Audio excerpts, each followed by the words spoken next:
Hello everyone.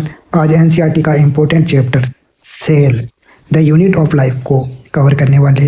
इससे हर साल NEET में 5 क्वेश्चन आराम से आ जाते हैं। ठीक है, तो सेल जो एनसीईआरटी में दे रखा है सिर्फ उसको कवर करेंगे। What is cell? एनसीईआरटी में दे रखा है कि सेल क्या है। Cell structure and functional unit होती है किसी भी ऑर्गेनिज्म की। ठीक है, सेल्स होती है वो और लिविंग ऑर्गेनिज्म में मिलती है, चाहे वो यूनिसेलुलर हो या फिर मल्टी सेलुलर हो। अगर यूनिसेलुलर होगा तो इसके अंदर सिर्फ एक सेल मिलेगी, जैसे कि बैक्टीरिया। बैक्टीरिया में ओनली एक ही सेल मिलती है। ठीक है, यूनिसेलुलर और मल्टी सेलुलर जैसे कि ह्यूमन बॉडी जो होती है वो मल्टी सेलुलर होती है। ठीक है, बहुत सारी सेल्स मिलके क्या बनाती है? टिश्यू बनाती है। और टिश्यू से क्या बनता है? ऑर्गन बनता है। और ऑर्गन से ऑर्गन सिस्टम बनता है। और ऑर्गन सिस्टम से एनिमल बनता है। ठीक है, तो इसी तरीके से जो मल्टी सेलुलर होती है उसमें बहुत सारी सेल्स मिलती है। ठीक है, फिर नेक्स्ट देखते हैं unicellular organism are capable. Unicellular जो ऑर्गेनिज्म होते हैं वो कैपेबल होते हैं किसके लिए? ये फ्री एग्जिस्ट कर सकते हैं। इसका स्वतंत्र अस्तित्व होता है, यानी इंडिपेंडेंट एग्जिस्टेंस होती है। एक ही सेल्स के अंदर सारे जो फंक्शन होते हैं वो एक ही सेल्स के अंदर हो सकते हैं। क्यों? यूनिसेलुलर जो ऑर्गेनिज्म होते हैं वो एक ही सेल से मिलके हुए बने हुए होते हैं। तो जितने भी फंक्शन होते हैं, इंपॉर्टेंट फंक्शन, वो किस में होते हैं? वन सेल में, एक ही सेल्स के अंदर हो सकते हैं। अब एनसीईआरटी में दे रखा है वायरस के बारे में कि वायरस जो होता है वो कैसा होता है।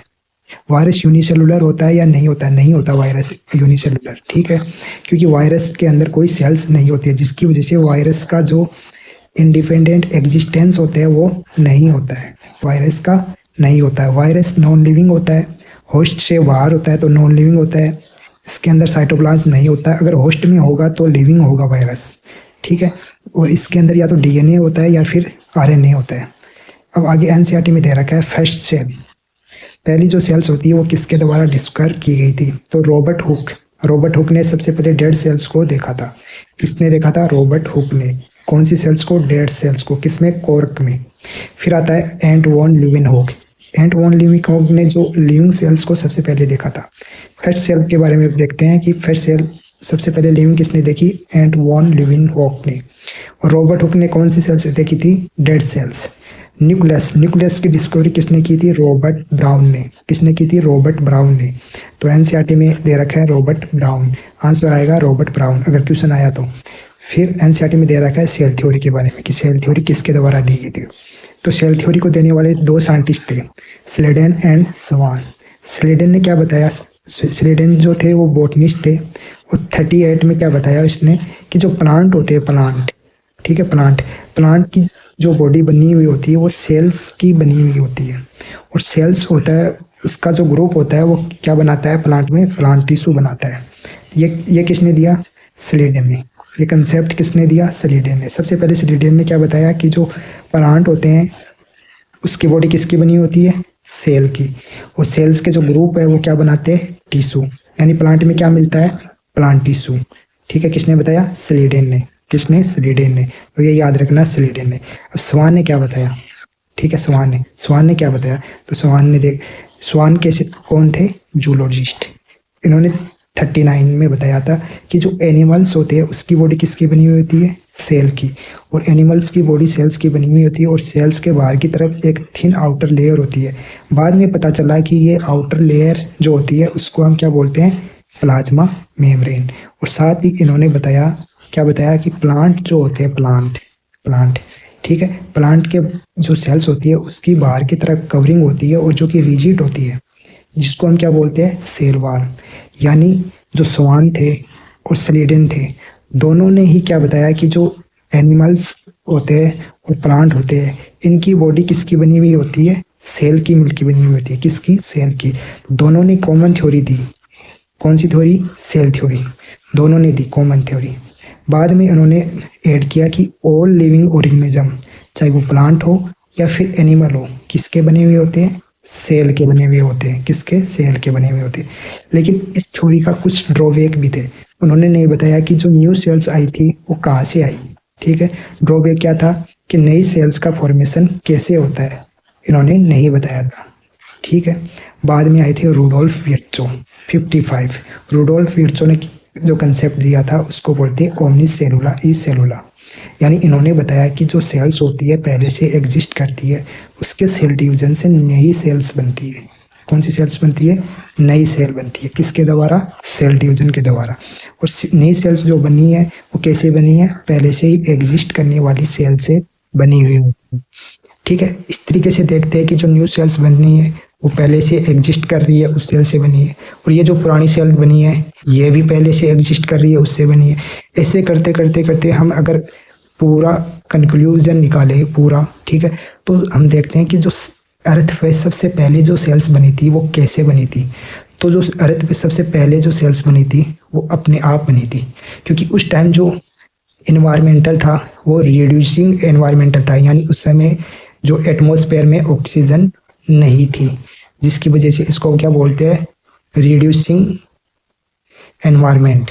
ठीक है, और ऐसी कंडीशन बनी थी कि जो सेल्स सबसे पहले बनी थी वो अपने आप बनी थी। ठीक है, जो पहली सेल बनी थी वो कैसे बनी थी? अपने आप बनी थी।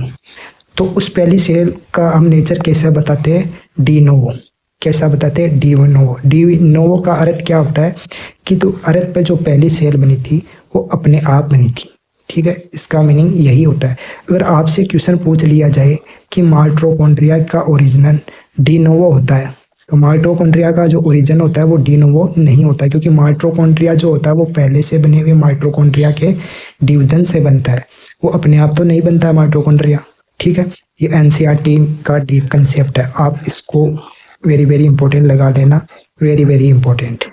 फिर आता है एनसीईआरटी में दे रखा है साइज ऑफ सेल, सेल का साइज बताना है। तो सबसे पहले जो एनसीईआरटी में दे रखा है स्मॉलेस्ट सेल कौन सी है, तो माइकोप्लाज्मा के बारे में दे रखा है। ठीक है, माइकोप्लाज्मा की जो लेंथ दे रखी है वो 0.3 माइक्रोमीटर दे रखी है, 0.3 माइक्रोमीटर। इसी तरह पीपीएलओ दे रखा है। ठीक है, हम जानते हैं कि पीपीएलओ और माइकोप्लाज्मा दोनों ही एक होता है, लेकिन दोनों का डाटा अलग अलग दे रखा है एनसीईआरटी में। तो जो डाटा अलग अलग दे रखा है उसको आप एनसीईआरटी में लिख लेना कि जो 0.3 माइक्रोमीटर है वो क्या है? लेंथ। और 0.1 माइक्रोमीटर है वो क्या है? डायमीटर। ठीक है, ये आप एनसीईआरटी में लिख लेना। फिर बैक्टीरिया सेल की जो लेंथ होती है वो 1 से लेकर 2 माइक्रोमीटर होती है। वायरस के बारे में दे रखा है कि वायरस की जो लेंथ होती है वो कितनी होती है, तो ये डाटा एनसीईआरटी में दे रखा है। फिर आरबीसी की जो लेंथ होती है वो 7 माइक्रोमीटर होती है। फिर एनसीईआरटी में दे रखा है लॉन्गेस्ट सेल्स कौन सी होती है? Nervous cell. फिर longest, largest, isolated, single cell, तो ये एक सेल होती है। ठीक है, एक सेल्स होती है। तो इसको आप वेरी वेरी इंपॉर्टेंट लगा लेना, क्योंकि एनसीईआरटी में 2 डाटा दे रखा है, एक तो लेंथ का दे रखा है, एक डायमीटर का दे रखा है, लेकिन उनमें दोनों ही में लेंथ दे रखा है, आप इसको करेक्शन कर लेना एनसीईआरटी में। फिर नेक्स्ट देखते हैं शेप ऑफ सेल, यानी शेप बतानी है हमको सेल की, कौन कौन सी सेल किस शेप में रहती है। और जो सेल्स की जो शेप होती है वो उसके फंक्शन के अकॉर्डिंग अलग अलग होती है। ठीक है, फंक्शन अगर चेंज होता है तो उसकी शेप भी चेंज होती है। जैसे कि आरबीसी बाइकॉनकेव होती है। क्यों होती है? क्योंकि इसको हीमोग्लोबिन को कैरी करना होता है, ऑक्सीजन को कैरी करना होता है, इसलिए इसकी शेप क्या ऐसी हो जाती है? बाइकॉनकेव। डब्ल्यूबीसी होती है वो अमीबॉइड होती है, इसकी शेप भी चेंज होती रहती है। ठीक है, इसके अंदर न्यूक्लियस होता है, जिसकी वजह से इसकी न्यूक्लियस बाई लोब होता है। ठीक है, एस शेप का होता है, किडनी शेप का होता है, इसलिए इसकी शेप भी चेंज होती रहती है। फिर कोलुमनर एपिथेलियम है, ये लॉन्ग होती है और नैरो होती है। नर्वस सेल जो ब्रांच होती है और लॉन्ग होती है। क्यों होती है ब्रांच और लॉन्ग? क्योंकि इसको नर्वस सेल जो होती है वो इम्पल्स को कैरी करती है, बहुत लंबी दूरी तक क्या करती है? कैरी। जैसे कि हेड होती है, हेड से ये हाथ की अंगुली तक जो नर्व जाती है, ठीक है, इसको इम्पल्स किसके द्वारा जाता है? नर्व के द्वारा जाता है। नर्व के द्वारा जाता है तो ये लॉन्ग होती है, क्योंकि हेड से अगर हम देखते हैं नर्व कहाँ तक जाएगी? पैरों तक जाएगी, तो इसका लॉन्ग होना जरूरी है। ठीक है, और साथ में ब्रांच होना भी जरूरी है। फिर ट्रैकिस्ट होती है वो इलोंगेटेड होती है, और मीजोफिल्स होती है वो राउंड और ओवल शेप की होती है। तो ये जो शेप होती है किसी भी सेल का, ठीक है, वो अलग अलग होता है, सब में अलग अलग होता है। क्यों होता है? क्योंकि उसके फंक्शन अलग अलग होते हैं।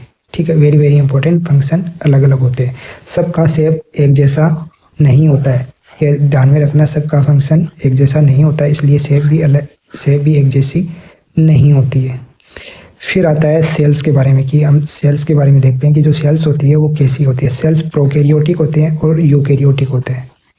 प्रोकैरियोटिक जो सेल्स होती है, प्रोकैरियोटिक सेल्स, इसके अंदर जो न्यूक्लियस होता है वो वेल डेवलप नहीं होता है, यानी अब्सेंट होता है। ठीक है, अब्सेंट होता है। किसमें?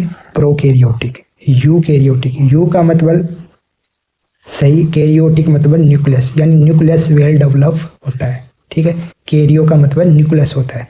ठीक है, प्रो मतलब पहले, प्रिमिटिव, कैरियोटिक यानी पहले जो प्रिमिटिव ऑर्गेनिज्म होता है उसके अंदर न्यूक्लियस कैसा मिलता है? अब्सेंट होता है। फिर आता है ट्रू न्यूक्लियस अब्सेंट होता है, यानी बाहर की तरफ मेम्ब्रेन नहीं मिलती है। फिर एनसीईआरटी में दे रखा है यूकैरियोटिक सेल्स के बारे में कि यूकैरियोटिक सेल्स होते हैं उसके अंदर न्यूक्लियस होता है और साइटोप्लाज्म होता है। न्यूक्लियस के अंदर क्या होता है? डीएनए होता है। ठीक है, न्यूक्लियस के अंदर क्या होता है? डीएनए होता है, जिसकी वजह से ये पूरी सेल्स को क्या करता है? कंट्रोल करता है। ठीक है, अब आपसे क्वेश्चन पूछ लिया जाए यूकैरियोटिक सेल्स के अंदर सेल को कौन कंट्रोल करता है, तो आंसर आएगा न्यूक्लियस। ठीक है, इसी तरीके से आपसे पूछ लिया जाए यूकैरियोटिक सेल्स जो होती है, ठीक है, उसमें सबसे ज़्यादा जो सेलुलर एक्टिविटी होती है वो कहाँ होती है, तो आंसर आएगा साइटोप्लाज्म में। क्योंकि साइटोप्लाज्म में जो सेल ऑर्गेनल्स होते हैं जैसे कि एंडोप्लाज्मिक रेटिकुलम, गोल्जी बॉडी और माइटोकॉन्ड्रिया जैसे ऑर्गेनल्स होते हैं। ठीक है, इसकी वजह से क्या होता है? प्रोटीन सिंथेसिस होता है, जिसकी वजह से सेलुलर एक्टिविटी सबसे ज़्यादा कहाँ होती है? साइटोप्लाज्म में होती है। ठीक है, फिर एनसीईआरटी में दे रखा है सेल वॉल के बारे में कि सेल वॉल कैसी होती है। ठीक है, एनसीईआरटी में दे रखा है कि सेल वॉल कैसी होती है। तो सेल वॉल होती है नॉन लिविंग भी होती है। ठीक है, नॉन लिविंग होती है यानी ये लिविंग नहीं होती है, लेकिन प्रीमेबल होती है, यानी इससे जो मॉलिक्यूल्स होती है वो कैरी कर सकते हैं, सेल वॉल से आर पार जा सकते हैं मॉलिक्यूल्स। ठीक है, तो ये प्रीमेबल होती है, ध्यान में रखना।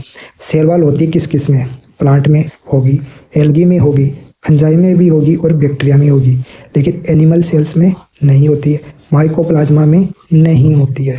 क्या नहीं होती है? Cell wall. यहाँ सेल वॉल के बारे में दे रखा है कि सेल वॉल जैसे कि प्रोकैरियोटिक एंड यूकैरियोटिक सब में मिलती है, तो यह स्टेटमेंट रॉन्ग है।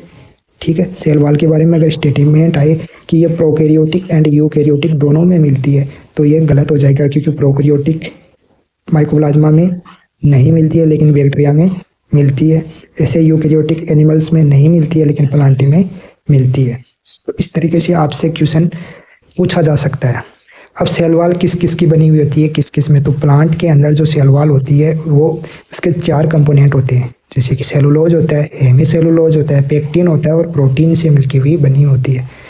एल्गी के अंदर जो सेल वॉल होती है उसमें भी सेलुलोज होता है, ग्लेक्टेंस होता है और मेनेज होता है। ठीक है, और कैल्शियम कार्बोनेट होता है। वेरी वेरी इंपॉर्टेंट, एनसीईआरटी में दे रखा है एल्गी की सेल वॉल। और फंजाई की किसकी बनी होती है? काइटिन की। बैक्टीरिया की किसकी बनी होती है? पेप्टिडोग्लाइकेन की सेल वॉल बनी हुई होती है।